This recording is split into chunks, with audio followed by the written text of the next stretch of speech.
Hello everyone, today we are going to talk about the perks, which are a very important part for people to farm and to go further into the wave. So perks are unlocked when you completed the research to unlock perks that is achievable at tier 2 wave 150, and you are going to have a lot of research on perks that are going to be unlocked as you are going through the tier. So you see first perk choice is here, improved trade-off perk.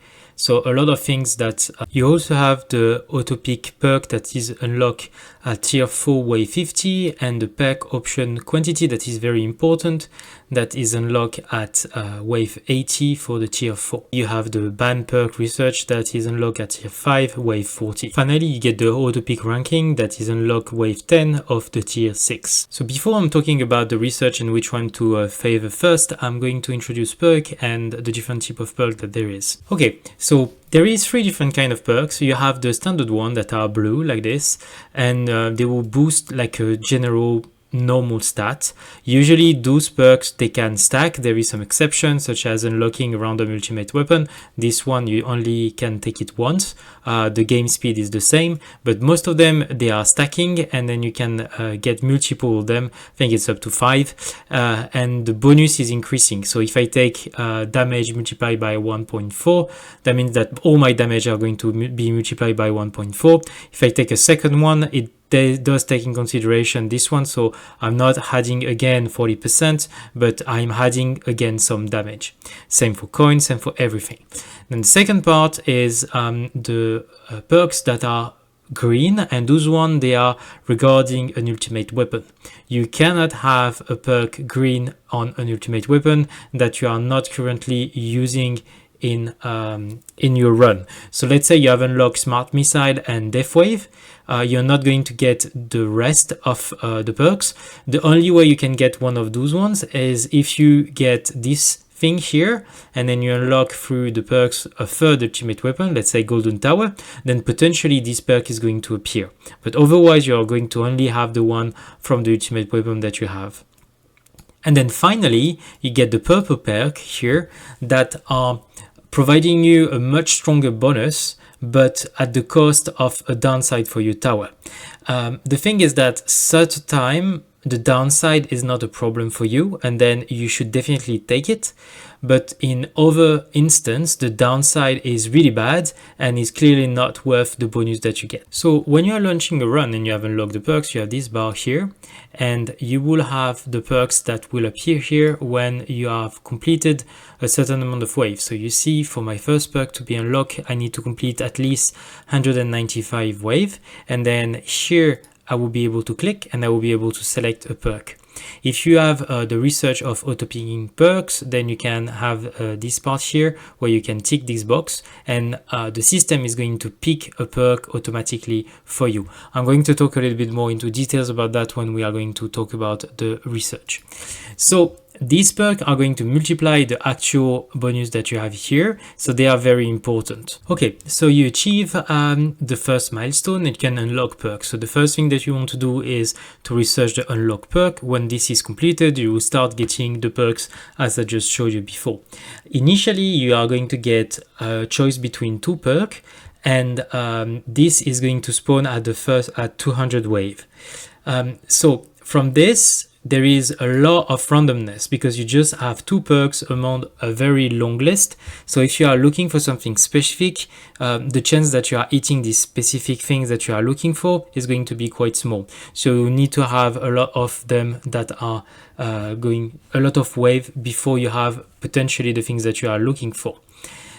So there is 2 things that you will need to work to be more reliable on your farm.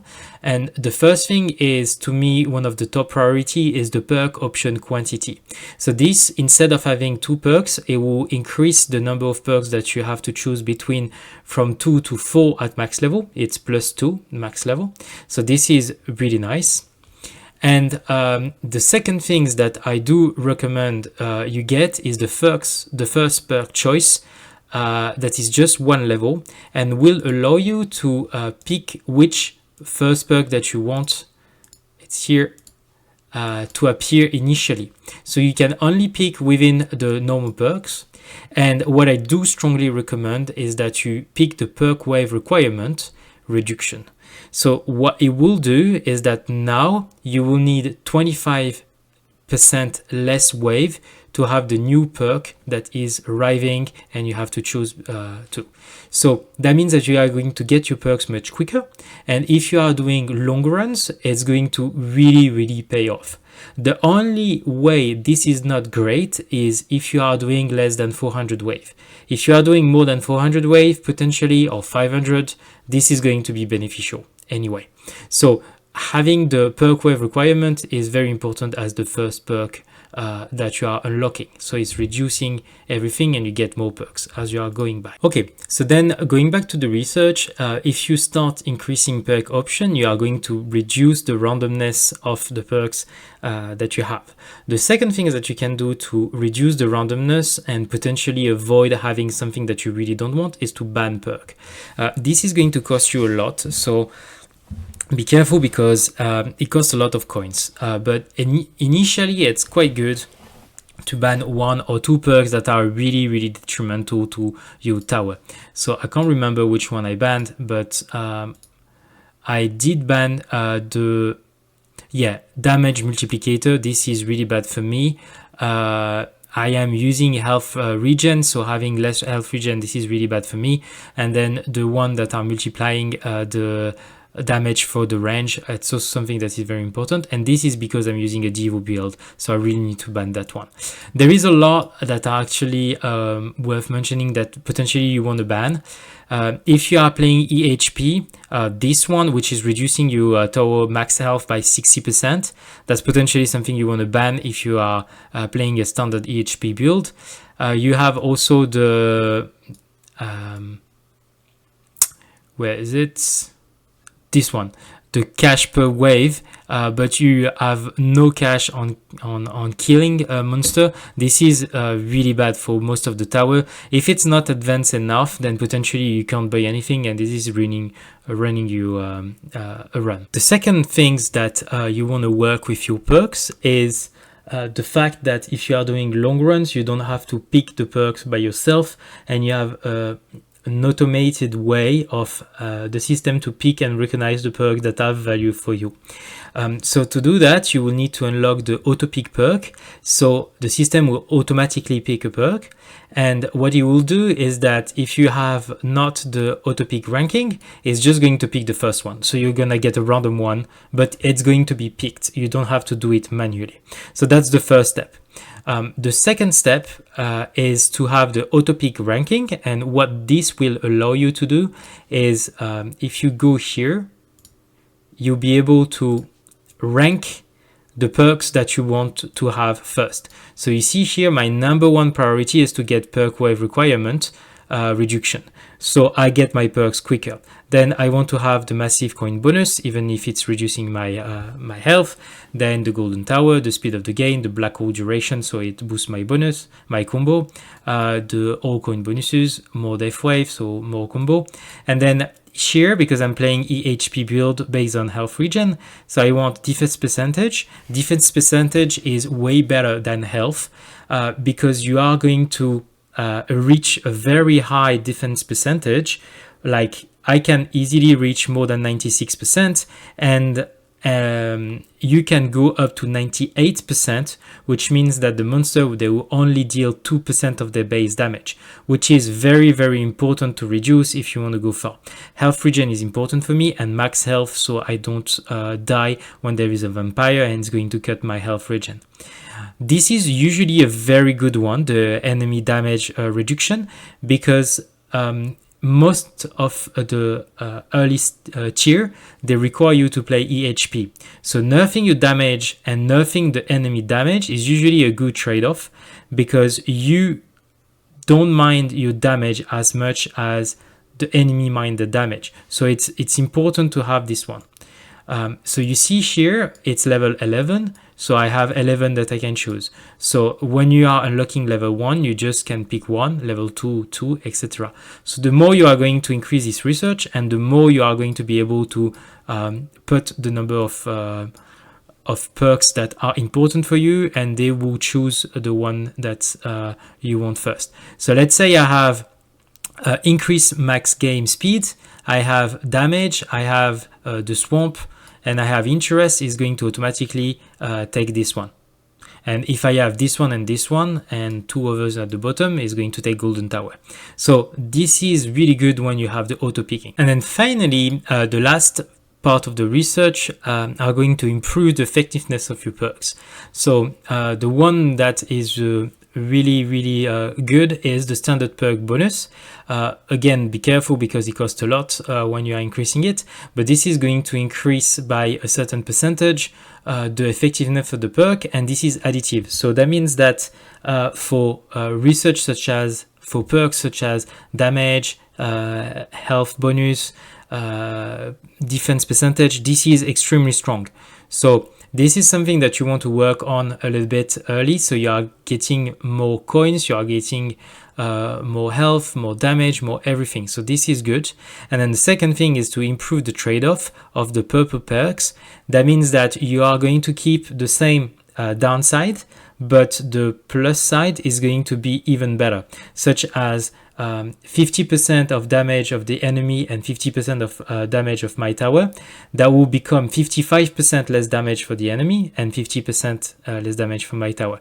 So this is also something that is boosting the trade of perk, making them even better. Now, if I have to recommend a certain order, the first thing that I do recommend after you unlock the perks is probably the perk option and to do manually the choices. Then I would say that working a little bit on standard perk bonus, it can't hurt, but you will be blocked very quickly because this cost is going to increase very quickly. I would say that unlocking the auto pick perks and the first perk choice is quite important, and then you can do at least 4 or 5 level of auto pick ranking. I would say that the improved trade-off is not the top priority at the beginning. It's better to work on this one. Ban, maybe 1 or 2 that are really breaking your tower, but initially you will not be able to do perks completely automatically, so not the priority. Wave requirements, this is not great. The way it's calculated, it's really not the priority. Like at some point it can be interesting to have it, but don't waste too much time on wave requirement. The way it's calculated is not amazing. So this is probably like the least important of all of them. Okay, so now let's talk about the things that I do recommend to take as a priority on perks. And bear in mind that everything that I'm telling you is with my tower. I will try to explain why I think it's a very good perk to take when you are farming, but there is some instance that potentially something is going to be better than another things depending on your tower build. So the first thing that I do recommend is perk wave requirement. I see no reason to have this one not at the number 1 position. You want to reduce as quickly as possible the number of wave. This is retroactive, so if you pick it level 1 with 1000 wave already done, you are going to pick a lot of perks just after. So having this as quickly as possible so you can benefit from the perk as quickly as possible, this is, I think, really good if you have a long run, meaning more than 500-600 wave. So that to me is number 1. The coin bonuses, very good, especially when you are increasing a little bit the tier. You are going to tier 5, tier 6 to farm. The reduction of your health is vastly compensated by the number of coins that you are going to make by taking this perk. Initially it's going to be 1.8, is not 1.98, is because I have maxed the trade-off, but this is really good. So do some tests, but very early into the game, I think this is going to be a must-have. If you are using Golden Tower, this is also very important. Golden Tower is where you're making the most coins usually. So having the bonus multiplied by 1.5, it's almost like if it's multiplying all the coins by 1.5 that you are making. Speed of the game, that makes your run go quicker, so you can cycle them quicker. So it will actively increase your coin per minute. So that's also something that is very good. Black hole duration, this is really good because it's going to increase the windows that black hole has combined with the golden tower. So that will boost the combo by quite a lot. Then after I go all coin bonuses. I think this is quite obvious. Death Wave, having extra Death Wave will increase the time that Death Wave is synchronized with Black Hole and with Golden Tower if the three are synchronized together. If you don't have the three synchronized together, either with the cooldown or with the module, this one, the Multiverse Nexus, I don't really think that it's going to be that important. Then after I have the defense percentage, and I think this one is probably, depending on the tower, above Death Wave. If you are struggling to stay alive after wave 2000, then potentially you want to put this above, so you're not dying before you get all your setup. Max health most of the time is just below defense percentage. Health regen, unless you have an health regen build, you don't want to have it. But you do want to have enemy damage reduction, but tower damage increase, because this is going to help you survive if you are playing EHP, which I believe is going to be the case for most of the people. I do like to have damage, and I did have damage for quite a long time, because that is allowing you to kill the elites and potentially to destroy enough of the health of the boss so it doesn't hit you twice when he's reaching your tower, or 3 times. So that is potentially something that is good to keep here more than health regen. The rest, I mean, you are going to have it, but I don't think it's really the priority. I think that the rest is not as good for farm as the one that I just mentioned, and then you don't want to go with this research to level 25. You want to minimize it and work on something different. So I just wanted to explain at the end how does that look like when you have all your bonus. And as you can see at the end of a run, like, you can multiply your coin by 2.14 here with my my level of upgrade, which is not maxed, by the way. You have time 2 here, 1.5 here, you have Black Hole with 12 seconds added. So overall, like, when I made the calculus, it's because everything is multiplicating one to another. So you have the speed of the game that is also increasing. So overall, you can easily multiply your coin generation per minute by 10 if you have all your setup that is completed. And also, because you are increasing your defense percentage, you are also increasing your health, you are decreasing the enemy damage. That means that you can go very high on defense. When I have my full setup, which is not quite the case yet, I go up to 96.5%, you can go up to 98%, and that is reducing drastically the number of damage that the monsters are dealing to me, which allow me to go much further into the wave, which provide me more coins. So you see, there is a lot of benefit, side benefit effect of having everything completely set up. And if you are feeling comfortable of running a certain tier that goes quite far, I would say that 4,000 is a minimum. You know that most of the run, you are going to run them with at least 1,000 waves that are completely finalized in terms of coin bonuses. And this is really where your coin bonuses is going to blow up when you have all the setup of the perks. There is obviously something that is going to increase, which is the number of enemy that is depending on the wave level and the number of normal enemy versus the rest. But when you have your full perk setup, this is very, very important to farm effectively. And this is leading to one of my conclusions, is that at the beginning it's not really clear where we want to farm, and sometimes reducing the number of tier that you are farming in, it's allowing you to have more wave, and the fact that you have more wave, you are going to have more perks, and more perks mean more coins. So try different tier and try different stuff, and especially when you have your perks unlocked, you might be surprised how many coins you are making if you are going down a little bit by a few tier. That's it for today, guys. I tried not to do like a very, very long video, but it's still already almost 20 minutes. So thanks for watching. If you did get some help from this video, please consider subscribing to my channel. It's a young channel and every sub counts for me right now. Thanks for watching and see you on the next video.